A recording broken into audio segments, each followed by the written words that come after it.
Arias. Y uno de los referentes del Paraguay que ha trascendido, está sentado aquí mismo, a quien le agradecemos que haya venido hasta aquí y que comparta con nosotros tanta experiencia y tanta vida. Con nosotros el señor Daniel Nasta, chairman de Tello. ¿Cómo estás, Daniel? Es un lujo tenerte. Gracias. Le acababa de decir ahí a la gente de redacción, siempre me presentan solamente como Daniel Nasta, no como José Daniel Nasta. ¿Y por qué? ¿Por qué será? Porque... Y para mí, no sé por qué, pero José Daniel Nasta tiene para mí tiene toda una significación muy especial. Los nombres tienen energía, ¿no? ¿Cuál es tu significación? Tienen energía. José significa el que acrecienta. Y Daniel, Dios es mi juez. Recuerdo que yo estudio Kabbalah hace muchos años y recuerdo que un compañero de Kabbalah llevó a su hijo a verlo al maestro en Los Ángeles y lo llevaba así cargado y el maestro lo mira y le dice: ¿qué tiene tu hijo? Y está enfermo. ¿Y qué tiene? Tiene leucemia. Lo mira y le dice: llámalo Daniel. ¿Cómo? Llámalo Daniel. Pero que se llama Daniel. Ah, entonces se va a curar. ¿Y de dónde viene eso? La famosa historia de Daniel y los leones. Entonces, los nombres tienen energía. Viste que yo escribo sobre nombres raros de personas y eso me llevó a tener una biblioteca sobre nombres con significaciones y todo lo demás. Entonces, uno le tiene que prestar atención a la significación de los nombres, porque nosotros somos un mantra que cargamos toda la vida. Recuerdo que una vez conocí una chica que me dijo: a mí me gusta mi primer nombre, pero odio mi segundo nombre. ¿Y cómo es tu segundo nombre? Graciela. Pero si es un nombre hermoso, le dije. Sí, pero yo lo odio. Ah, ok. Entonces ella lo rechazaba profundamente. Entonces, lo que te quiero significar es que tenemos que aceptar y entender eso que tiene que ver con la energía de los nombres. Por ejemplo, leyendo tantos libros, ya ni recuerdo cuál era, se dice que cuando una pareja, cuantas más letras tenga similares, mayores chances existen de que se entiendan. Sí, así de loco es el tema. Tenemos una explicación por la cual no nos entendemos entre muchos, quizás. Y yo te quiero decir que es así. Y entonces sí, uno tiene que... Pero no solamente en pareja, también en relación laboral, podríamos decirlo. También podría ser. Esos choques que por ahí hay entre personas que son inexplicables. Sería una de las explicaciones. La personalidad es otra cosa, pero estamos hablando de la vida. Y yo creo que la publicidad refleja la vida. Por lo tanto, no es que estamos tan off de todo esto. Yo creo que es importante que nosotros siempre estemos conectados con la vida. Y vivir significa también aceptar el paso de los años y el paso del tiempo. Hay personas que las vuelven más dulces y hay personas que las vuelven más agrias. Pero eso tiene que ver con la evolución personal que tiene cada uno y cómo maneja esa realidad. Entonces, la única forma que vos tenés de seguir evolucionando y seguir creciendo es aceptar y entender tu espiritualidad y tu interioridad. En la medida que no lo hagas, estás perdiendo una oportunidad en tu propia relación con la vida y en tu propia oportunidad de evolución. De evolucionar, y si no vas a volver para tener que aprender una y otra vez lo que no quisiste aprender en esta vida. Yo creo que todos tenemos que estar... Hay etapas en la vida.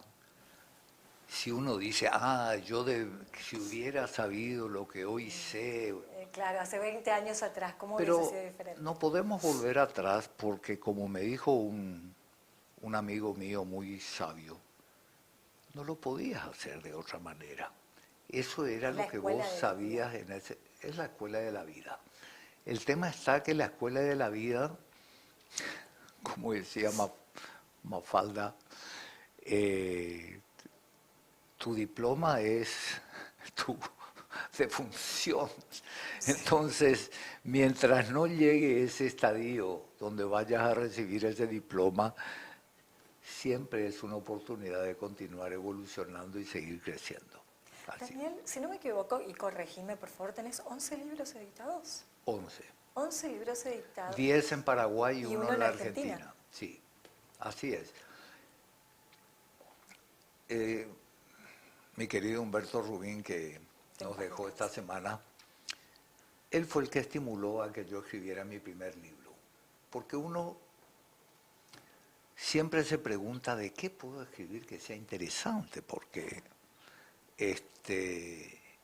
y descubrí que yo soy de alguna manera un arqueólogo. ¿Qué hace un arqueólogo? Busca, junta, revisa, anota, extrapola cosas. Entonces yo me dediqué a hurgar sobre el tema de nombres raros de personas. Y Humberto me dijo, ¿por qué no escribí sobre eso? Y efectivamente, en 1993, ya van a ser casi 30 años, el año que viene, edité mi primer libro. Y después fueron saliendo otros, hice un libro sobre frases que dice la gente, que se llama Tocar de Oído.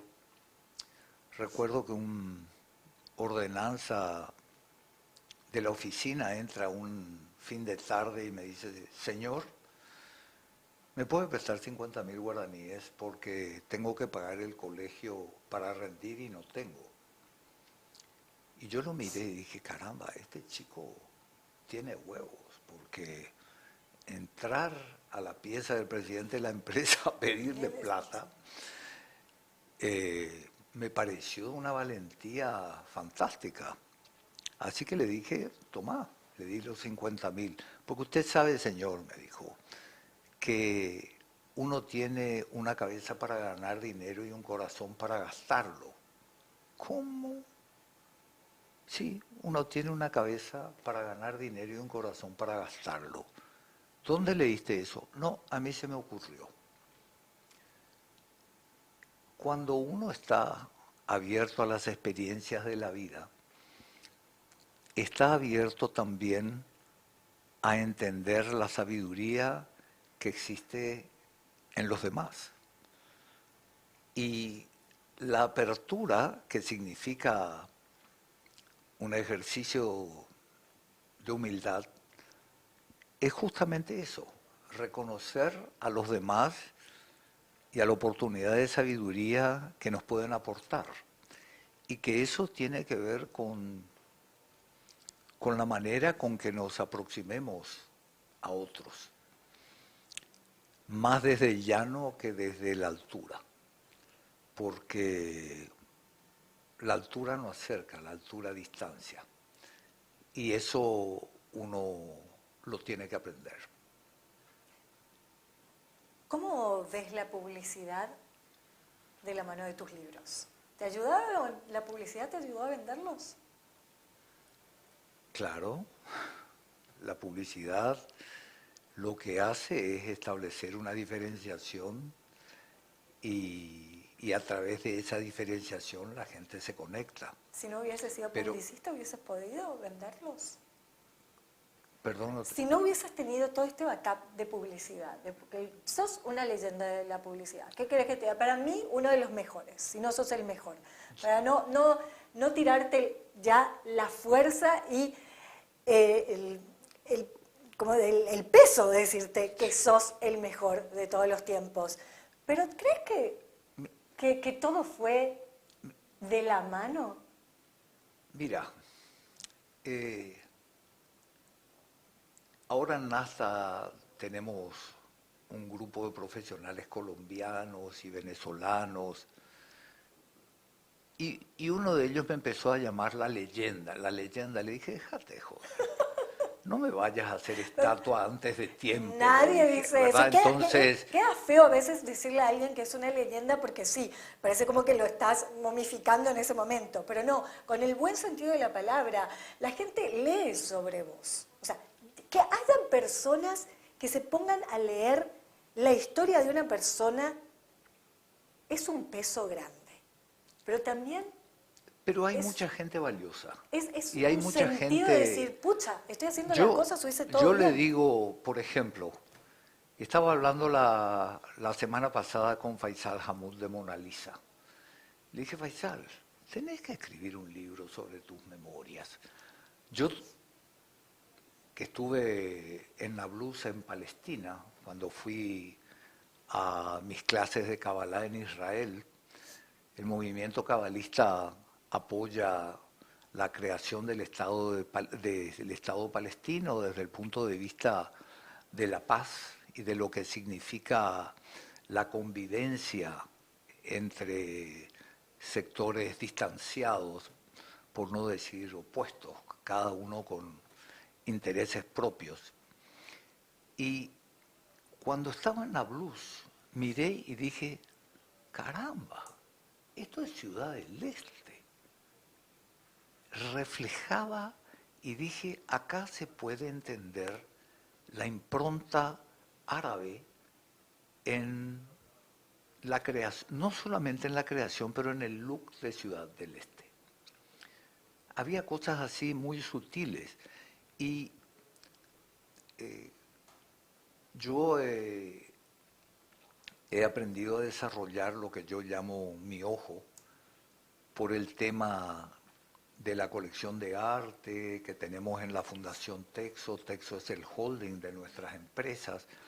Empezó con Nasdaq, que el año que viene va a cumplir 55 años, no es poca cosa, y después se fueron expandiendo a otras empresas. Pero lo que nos escribe se pierde. Y por eso es importante que la gente se detenga a registrar esas memorias. Estoy leyendo ahora las memorias del ingeniero Juan Carlos Guasmosi. Muy interesante.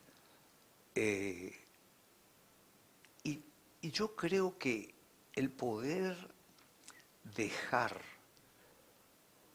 una historia de lo que a uno le ha correspondido es una manera de enseñar a los demás la lectura de las oportunidades, pero también del ejercicio de la acción, porque solamente lo reflexivo intelectual no es suficiente. Uno tiene que hacer cosas. Y yo te digo que para mí la palabra, porque siempre trato de pensar en la importancia de las palabras, de lo que decís, de lo que recibís, de lo que transmitís. Y un día me puse a pensar y dije, ¿qué palabra me define? Y dije, la palabra que a mí me define es acción.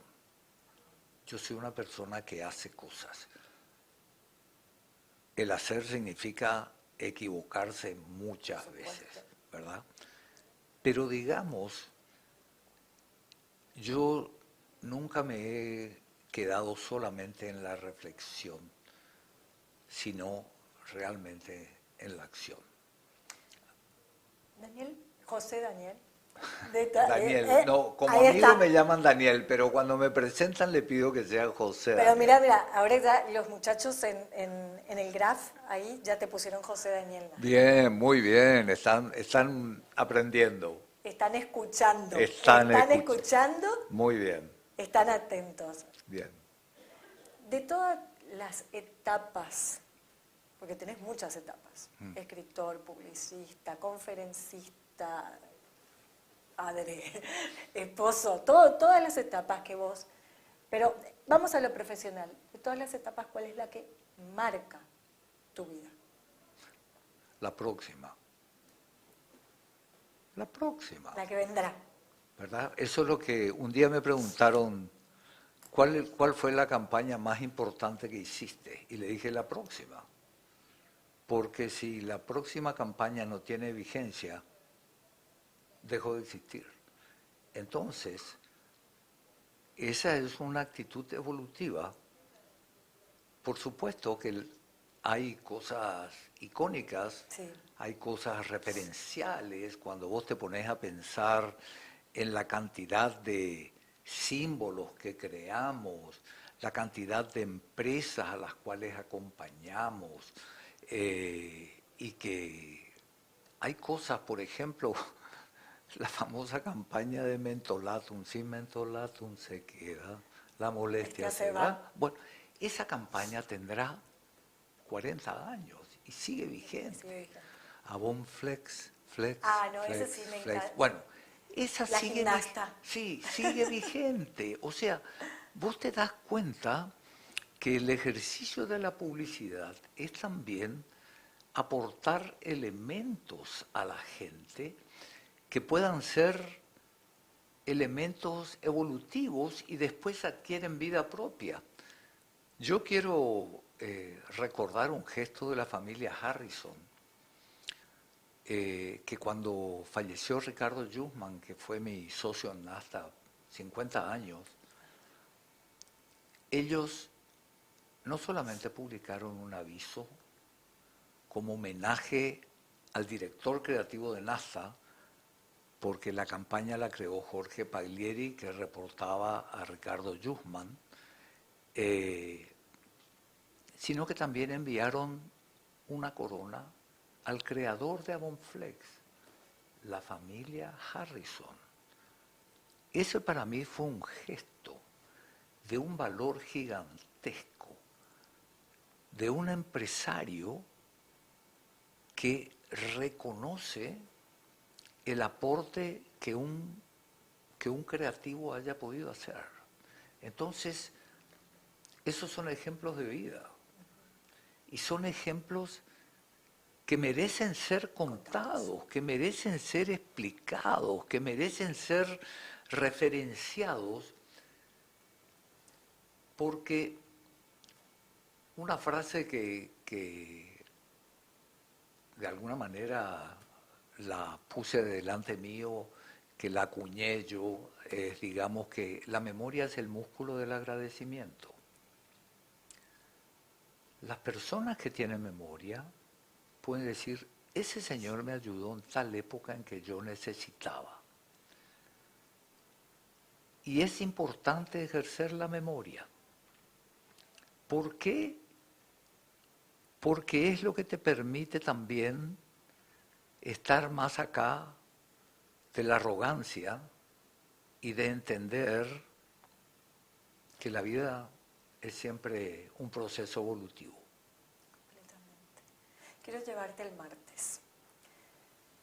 Tu charla es una de las más esperadas. ¿Nos vas a poder adelantar apenas, o sea, un hilito que vamos a vivir el martes? Yo siempre trato de pensar, por supuesto, veo que hay conferencistas muy interesantes. Todos, yo creo que todos los conferencistas son de primera línea.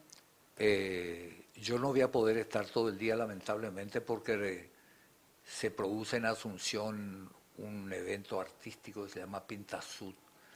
Entonces yo voy a tener que estar recibiendo a coleccionistas latinoamericanos en la Fundación Texo. Claro, vos no te preocupes porque nosotros vamos a transmitir todo el día acá en el canal. Sí. Todo el día y te vamos a mandar enlace de YouTube para que lo veas en el momento que quieras. Todas las conferencias. Perfecto. Las que no pueda. Pero me parece interesante que, fíjate, el tema del coleccionismo. ¿Qué es el coleccionismo? Yo lo defino como atrapar un instante de eternidad. O sea, una obra de arte, un objeto, algo, es un instante de eternidad. Y ese instante de eternidad es lo que uno pasa a incorporar. Y no importa lo que uno coleccione. O sea, imagínate que mi hermano Jorge creó, sin querer queriendo, el más grande museo Beatles de América Latina, y está en Paraguay, está en Asunción, aquí nomás, en Luque. Y él, a través de Internet y de la web, pudo acceder a ese universo maravilloso y fantástico que son los Beatles y que nos sigue emocionando a cada uno de diversas maneras. A los jóvenes como una cosa fresca y vigente, y a los mayores como algo tan importante de nuestras vidas. Y yo creo que si hay algo absolutamente universal es el tema de los Beatles. Pero también la otra lectura es el tema del coleccionismo. Yo me dediqué a coleccionar arte, mi hermano se dedicó a coleccionar el tema Beatles, mi hijo Rodrigo colecciona motos Honda, sí, mi otro hijo Martín colecciona todo lo que tenga que ver sobre Olimpiadas, acaba de escribir un artículo fantástico sobre el recuerdo de las Olimpiadas Barcelona 92, que ahora se acaban de cumplir 30 años, y hizo un artículo fantástico, pero yo creo que el coleccionar es parte de una cultura y una educación que no interesa. Y el coleccionismo también tiene que ver con hábitos y con conductas. Recuerdo que estaba en Costa Rica, fui a estudiar a LICAE, a Costa Rica, fui a estudiar management, con una invitación de la Embajada Americana hace ya muchos años, y conocí a una pareja que lo que ellos hacían cuando salían a recorrer las rutas del país es anotar todas las chapas de los autos con los cuales se cruzaban. Wow. Un día tuvieron su máximo esplendor cuando la policía estaba buscando un auto con chapa tal porque había tal, y ellos lo habían cruzado, pararon, llamaron a la policía para dar el lugar a donde habían cruzado. Ese fue su máxima gloria. Lo que te quiero decir es que todo es un ejercicio de vida. Yo tengo una interpretación. Yo digo que todos vinimos con un momento necesario en esta vida. Y hay veces que no nos damos cuenta de que estamos todos años, quizás, o momentos, haciendo algo sin saber por qué, para ese gran momento. Sí, sí. Esa es mi creencia, que no quiere decir que sea la exacta. Bueno, es lo que yo siento. Vos te movés en base a tu creencia y lo que estás diciendo llevará una nota de reflexión a otros y también lo harán, pero fundamentalmente pasa por el lado de cómo esa creencia te lleva al siguiente estadio de la madurez y no simplemente quedarse en el tema de la juventud o lo juvenil, porque ayer recibí un WhatsApp que decía: pensar que hace 30 años no existía el reggaetón. Y pensar que hace 30 años no existía el WhatsApp tampoco, ¿eh? Me pareció tan genial. Y ahora vi un comercial de una cerveza boliviana de marca Paceña, donde hay una reggaetona en Aymara, en Bolivia, cosa que me pareció fascinante, el hecho de que una típica colla con su forma redondeada, sus vestidos y todo lo demás, haya adoptado la posibilidad del reggaetón hip hop en aymara, como un idioma nativo, ¿verdad? Entonces, seguramente va a haber en algún momento una persona que también vaya a ser en guaraní, a lo mejor ya existe, pero lo que te quiero decir es que esos son ejercicios de creatividad que me parecen fantásticos, ¿no? Así que la vida es esa. ¿Qué más te puedo decir? No, la vida es esa, me gustó. La vida tiene que ser creatividad. Creatividad, constancia, creo, y seguir adelante. ¿Y sabes cuál es la mejor definición de creatividad? ¿Cuál? La capacidad de solucionar un problema. Y la Eso vida es creatividad. está llena de problemas. Entonces, si vos te acostumbras a solucionar un problema, sea pequeño o sea grave, vos estás ejerciendo la creatividad desde un punto de vista práctico y desde un punto de vista de pasar al siguiente momento de tu vida. Quiero contar a la gente que Daniel va a tener su momento en la mañana del Tom Talks a las 9:35, así que su conferencia a las 9:35 para todos ustedes, imperdible. Y todo esto, nos vas a contar de la vida. Bueno, ¿verdad? Vamos a hablar de la publicidad y su evolución.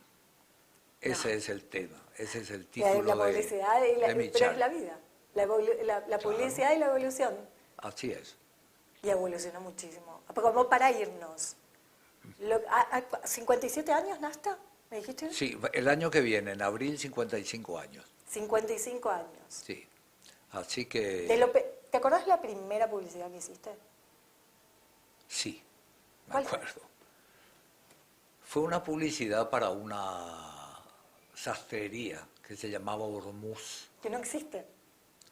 Desapareció. Ya desapareció. Desapareció, quedaba en la calle Cerro Corá, casi Caballero, en la planta baja ahí de la familia Salomón, Hormuz.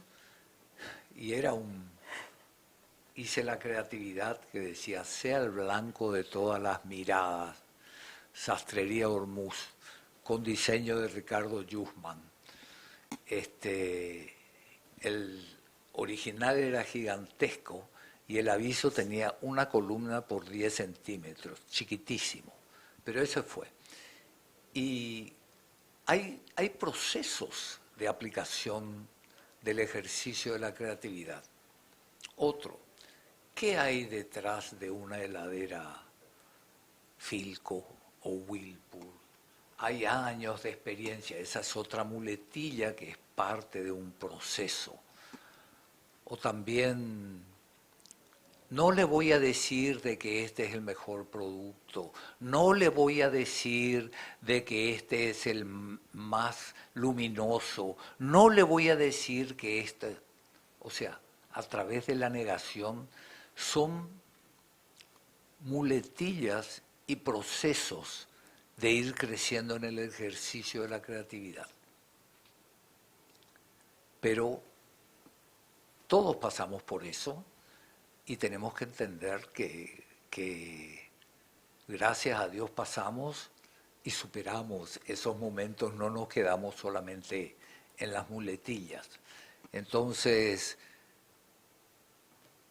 la creatividad viene por caminos muy extraños, pero por sobre todo uno tiene que buscar cuáles son los estímulos que ayudan a facilitar los procesos asociativos para llegar a nuevas soluciones y propuestas creativas.